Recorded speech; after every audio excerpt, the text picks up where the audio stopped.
Владимир Владимирович, премьер-министр сейчас имел в виду, естественно, закончился перевод, да? Владимир Владимирович, премьер-министр сейчас... Yes, of course, Prime Minister has just been speaking about Syria school in Sochi. And indeed, there are wonderful young people there. And there are also those from the Agency for Strategic Initiatives, but other young people who take to the streets. What about these young people? Are these young people your people? Those people who have taken to the street. Yes, it's very strange here. The sound goes into the audience, but it doesn't go here on the podium. So there are young people from Syria, young people from the Agency for Strategic Initiatives, and there are people, young people who have taken into the streets recently. Are they your young people? Well, listen, Shinji has said that people are faster in Japan, and it's good. And in Russia, for instance, in Chechnya or in Dagestan, they are still going as slowly as they used to, but the birth rates are higher in Japan, so it's the matter of what you spend your nerves on, as it were. I assume that all of us, primarily young people, have to spend their energy on creative processes. When people express their points of view during acts of protest, I believe, and I said that before, have the right to do so. Sometimes this can bring about positive results because it is sort of a shake-off for the power. It helps the authorities reconfigure in a way that makes it efficient, more efficient in addressing the issues people are faced with. But these actions have to take place in a positive vein. They do not have to pursue their self-serving, narrow interests. No, they have to be guided by the common interest, by the interest of the people, and they also have to act within the framework laid down by the law. And this is a point of view I've always adhered to. I still do. And the practice of such actions in Russia and elsewhere says that I'm right. It's a testimony to that. Now, as for, well, those young people you asked me about, I believe most of them think positively. They want our country to develop. They want to make a contribution of their own to the development of our country.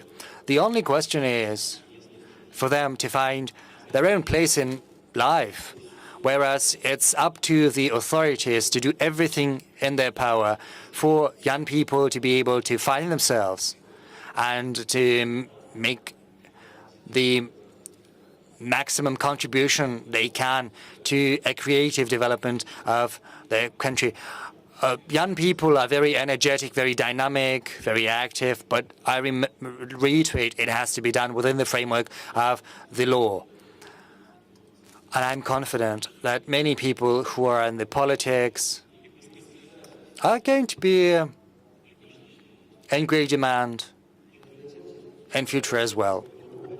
Mr. President, I remember the experience of my generation. I'm 47.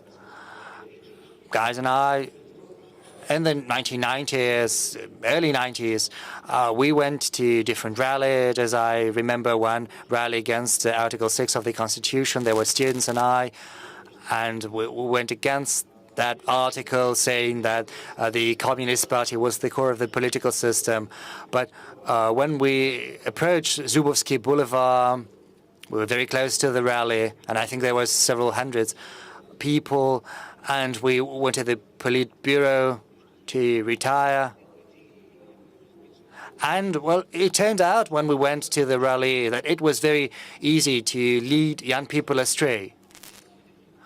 The attitude towards everyone has to be equal and the same as part of the law. Yes, thank you.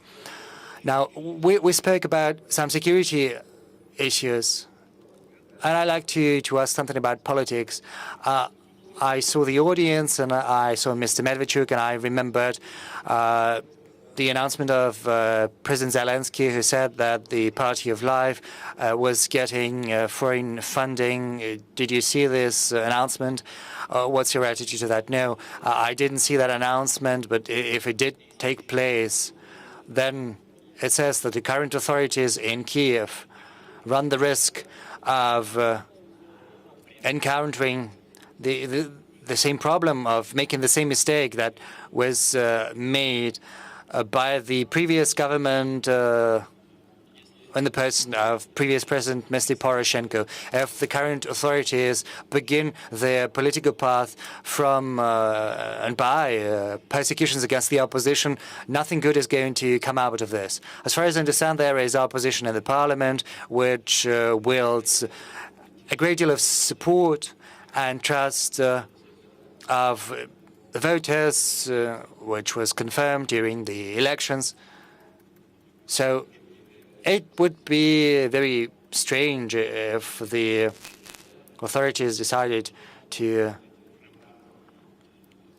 introduce tighter rules. The opposition is not taken to the streets. They are not trying to violate the legislation or the constitution. And I think it would be a mistake if attempts were made to prevent them from exercising their rights under the Constitution. Very briefly, we touched upon an issue that is very important to everyone present here. That's the issue of Iran and sanctions, and the third phase of the withdrawal from the JCPOA.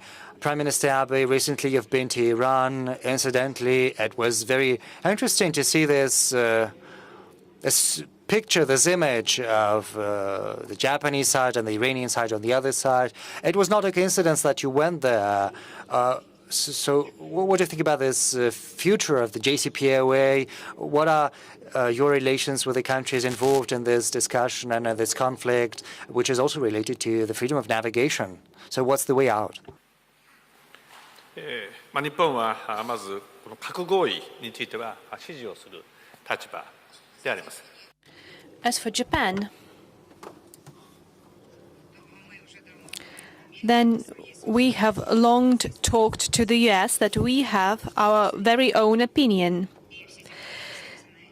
And concerning Iran and the nuclear deal issue, I wish that it would be resolved through negotiations. Japan has historically friendly relationships with Iran, and I've always considered that we need to use, in the best possible way, those friendly ties. That is why I visited Iran and I talked to the president, and Mr. Khomeini, and he said very clearly that Iran is not going to produce or use nuclear weapons. He said that very clearly. The supreme leader said it. As for the president of Iran, he said the following: we will strive to establish a dialogue and resolve all the problems through dialogue. And Japan provides support. As for our resources, we really use a lot of resources from the Middle East, and the energy resources coming from there are very important for our country. So security of tankers coming from there is very important for us. We need to ensure security there, and France is doing a lot, and Japan is doing a lot to ensure security. We will use our friendly ties, our historically friendly ties, in future, and we have talked about it with President Putin as well.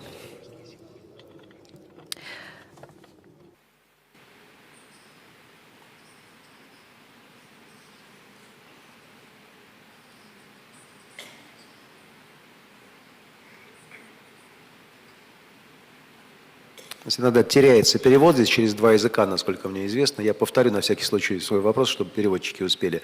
Будет ли Индия, собирается ли Индия? Is India going to send its naval forces to the Strait of Hormuz from the Gulf to the Indian Ocean, where the Persian oil was going through.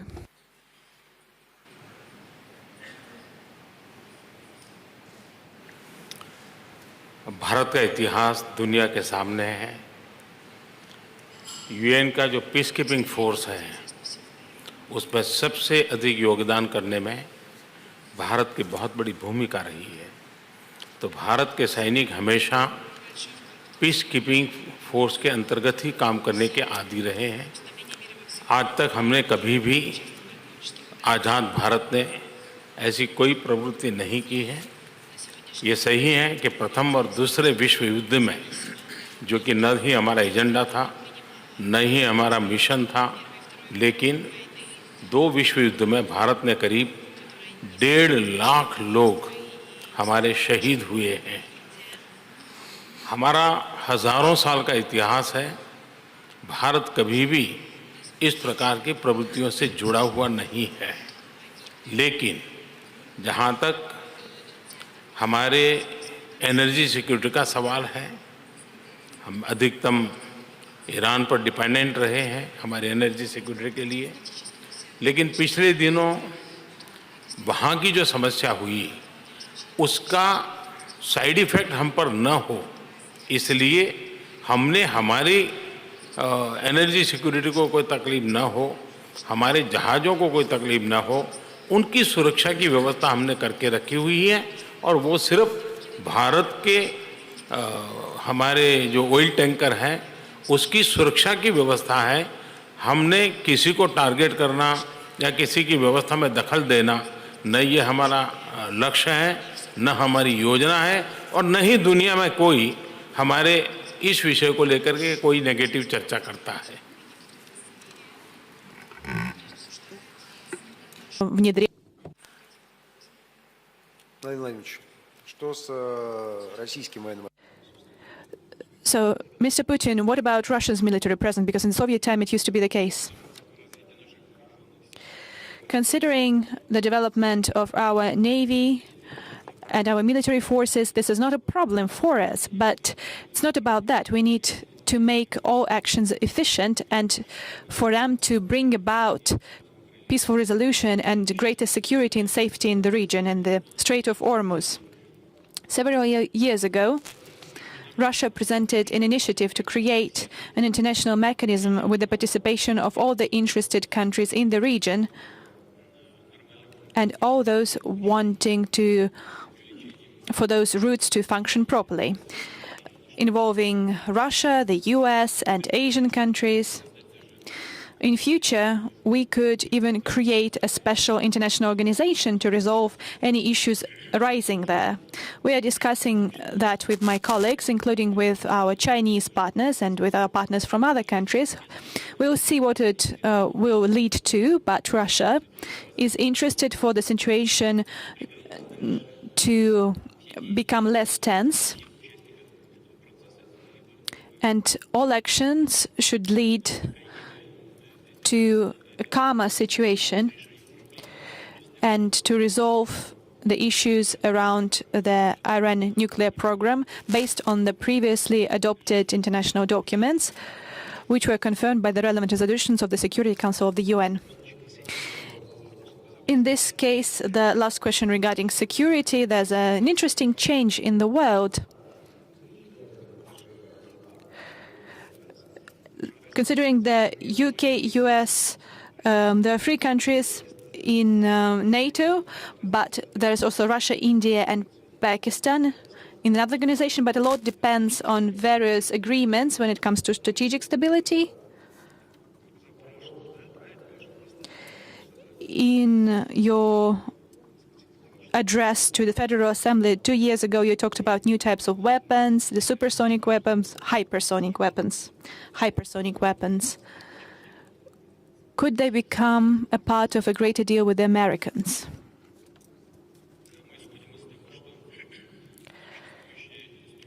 Yes, we believe that the existing instruments, and there's only one left, the New START Treaty, and this treaty has indeed been signed between Russia and the US. And currently, the US has a new version of the treaty. They want to also involve China in this treaty. But China has been consistent in saying that Chinese nuclear potential is much lower than Russia's or the Americans. And that's why, how could they lower it if they have it low per se? This is what the situation looks like today. But you should not forget that the US did not even join the Treaty on the Comprehensive Ban of Nuclear Tests, CTBT. And now we also have the danger of placing weapons in outer space. And those are all very serious challenges that the humanity might face. And now, over our heads in space, there would be some type of weapons present, even nuclear weapons. And a very short time it would travel the distance. So it would make defense options very complex. So it might drastically change the security situation around the globe. As for now, our American partners, when we propose to continue talking about disarmament, they remain silent. There's nothing new about that. We have met with American partners last time in Osaka, and we discussed how we can possibly account for our new weapons, especially hypersonic missile systems, and no country in the world has weapons like that, even the US. So I said maybe you could sell such weapons to America, and then we could even the balance. But they say that maybe they might produce such weapons themselves, maybe, but then why would they spend the money if we have already spent the money and we can gain something from them? It would not be a breach of our security, but would help to create a balance. We can also talk what could be accounted for when we talk about various types of weapons and launch vehicles. Russia is ready to talk about that, but so far we have not received a coherent response from the US. Our session has been going for a long time, so maybe we should talk about the last major topic, and it is a common topic for us, as the president of Mongolia asked to call you regarding the forest fires. He talked to the American president. However, you might think of nature and the problem of the climate change. There are different versions, but we are not talking about that. But we see some unprecedented changes around the world. It's not about satellite connectivity and us knowing faster about, say, the forest fires in Brasilia than elsewhere. We can just observe that there are great changes. I like to collect mushrooms, and until last year I collected mushrooms in October. So maybe you actually set the forests on fire. No. So I only collect mushrooms in Moscow, in the Moscow region. This is a very complex topic, so I would like to apply it to the participants of the session. Russia likes it that the Arctic Ocean gives more time for marine traffic that doesn't have ice coverage, but at the same time we know that on the shore, the fact that we see snows melting and permafrost melting, and I have witnessed that rivers are not covered in ice, and that's why there's a problem with deers, and they cannot cross the rivers, etc., etc. This is a common topic because Russian Arctic oil and gas will pass through a new route, which was named by the prime ministers of India and Japan. And the problem with the Siberian forest fires reaches Mongolia. So we have a climate agreement, so maybe we should implement that, but I guess we should do more. Let's start with the president of Mongolia, who first addressed the topic, what could we do together, seriously do together, in order to combat this problem? As I've already said, we live on the same planet. Those are all our mistakes. Those are all our problems. And today, waste has become a truly global problem. Just like air pollution, environmental pollution, there are companies with a certain status, and they should make a contribution into environmental protection. Perhaps they could dedicate 1% of their overall income in order to combat environmental damage. And we have a major company which contributed 1% of their revenue to the environmental foundation. So perhaps we could create a global environmental foundation and to call upon the companies to dedicate a certain percentage of their revenue to this foundation. Perhaps within the G20 or within the G7, we do not have another planet to spare, so we need to be responsible when we talk about our future. Вы поставили задачу, если мне не изменяет память, сейчас 2030. And India, you have the task to make India the first country to use electric mobiles by 2030. But then you have to make them using coal, oil, gas. How could you combine that?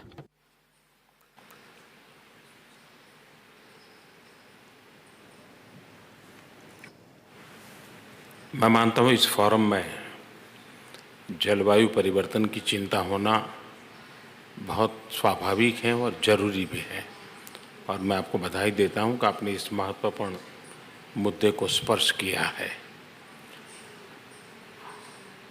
आज हमें जो कुछ भी नसीब हुआ है वो कभी न कभी हमारे पूर्वजों ने बचा के रखा था, उसके कारण हमें नसीब हुआ है।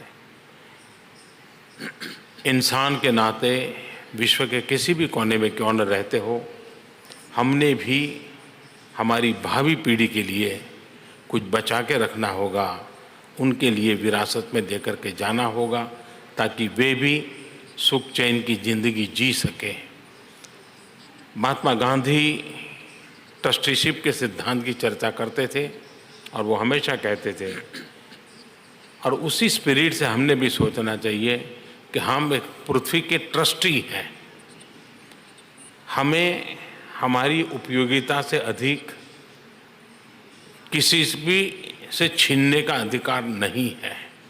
अगर ये सिद्धांतों का पालन हम समाज व्यवस्था में ला सकते हैं, तब जाकर के इस समस्या का समाधान होगा। हम सोचते होंगे कि टेक्नोलॉजी से समस्या का समाधान होगा, सामूहिक मिलकर के रिजोल्यूशन करने से होगा।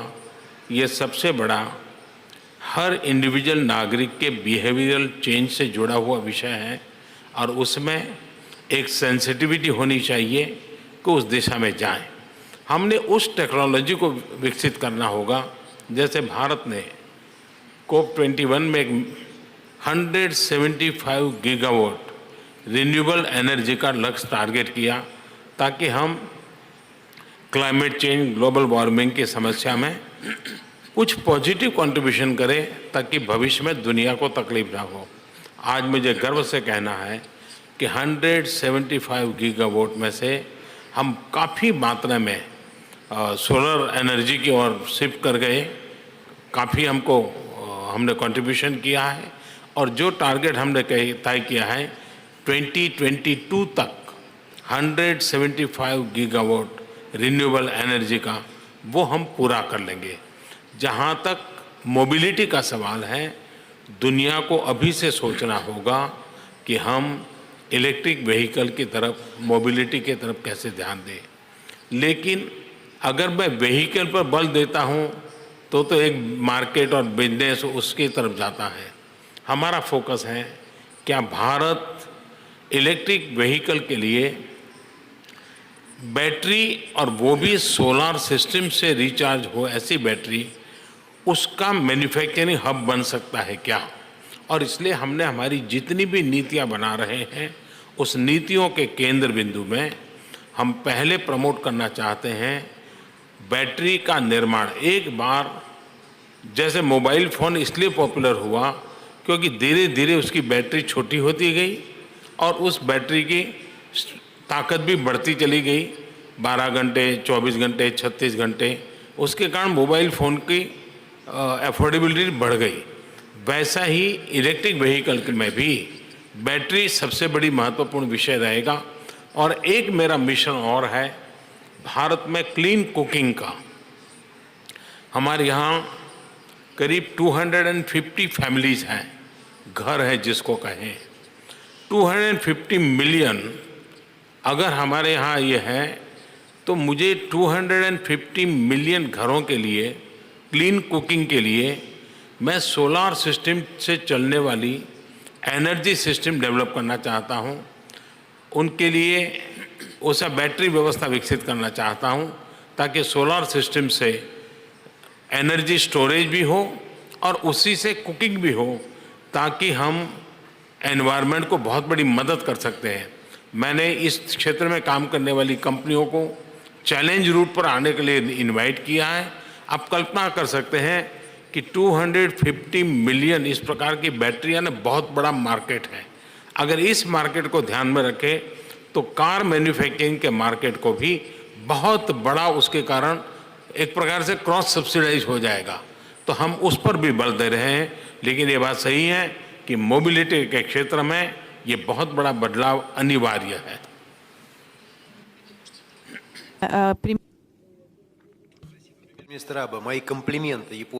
Prime Minister Abe, thank you for the compliments because you're still burning coal, but there is no smoke. Have you seen coal stations in Japan? You should probably disseminate it around the world. The same question goes to you.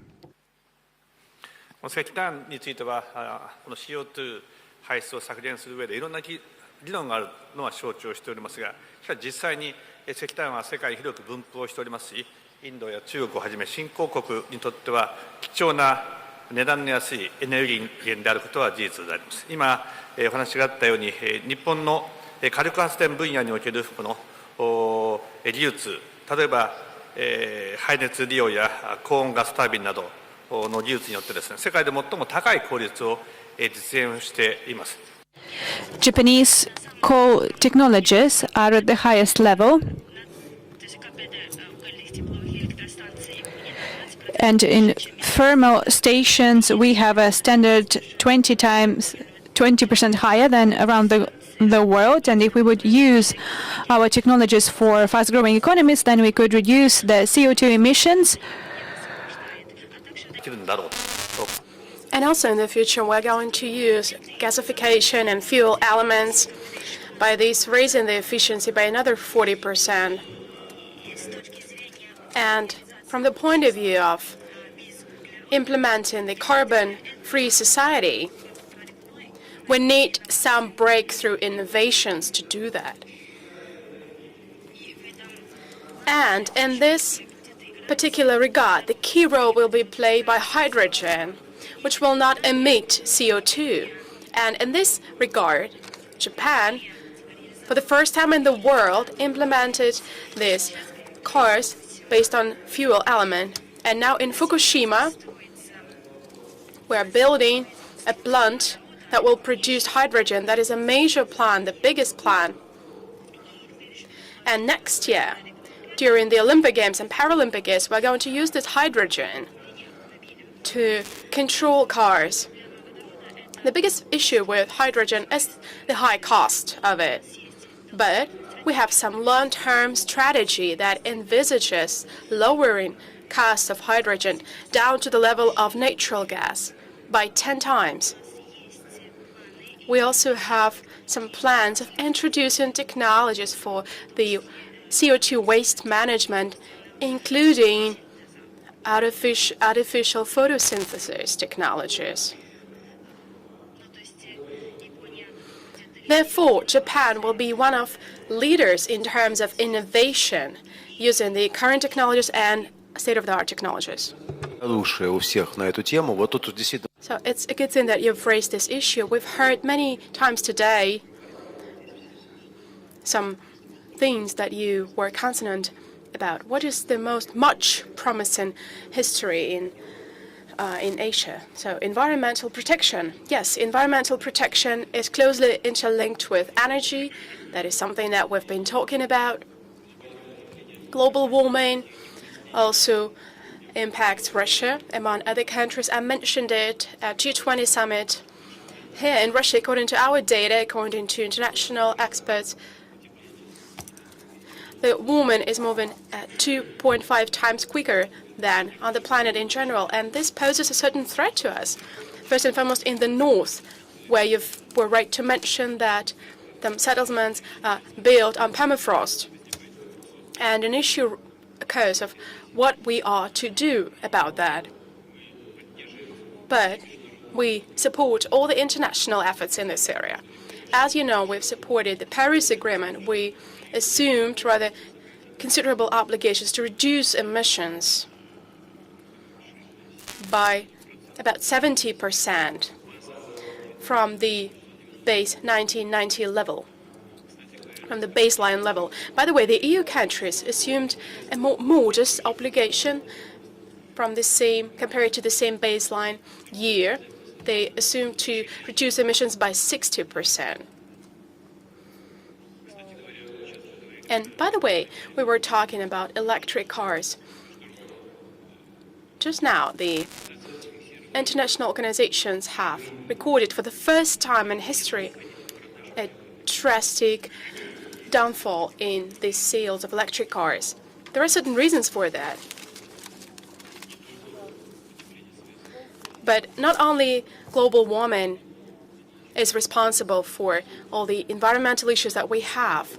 There's also an issue of gas motor fuel.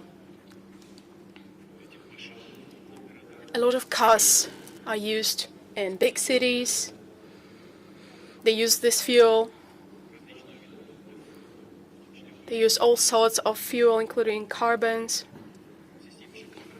in the public utility system. This is all part of the program. The program that we have prepared to improve the environmental situation in the country on the whole. This is just a part of the problem. At the same time, I would like to emphasize that globally, the structure of Russian energy is one of the greenest in the world. More than 1/3 of our energy accounts for hydroenergy and nuclear energy. And more than 50% goes for gas, which, as it is well known, is one of the most environmental kinds of fuel among all hydrocarbons. And we're a country rich in hydrocarbons. This is our competitive advantage, and we should never forget that we should make the best and efficient use of this competitive advantage. Well, we should not keep aside from the main trend. We have to think about what will happen tomorrow. We should also consider alternative energy sources, hydrogen energy, for example. Over the recent years, we've introduced about 800 megawatts of capacities based on renewable energy sources. We are working on that. By 2024, we plan to introduce 4.2 or 4.7 gigawatts of these capacities, renewable energy capacities. Just now, together with our Finnish partners, we have put into operation a wind park. We also work on solar energy. We believe this is a very good trend, and we will do our best to make sure our environmental plans are implemented. Thank you very much. Thank you very much. Before thanking the participants of the session, I would like to thank the people of Vladivostok. First of all, this city has provided a lot of volunteers for this forum. We would like to thank them in particular. And Vladivostok has not only turned into a platform for this forum and the place where, please, dear delegates, spend as much money as you can here for the tax revenues for this city. But Vladivostok is also becoming a gate to Russia, to the Far East. So let's thank Vladivostok and its people in particular. Let's applaud them. And a special thanks goes to Prime Minister Abe, Prime Minister Modi, President Batulga, President Putin for participating in this plenary session of the Eastern Economic Forum. See you again soon. Thank you.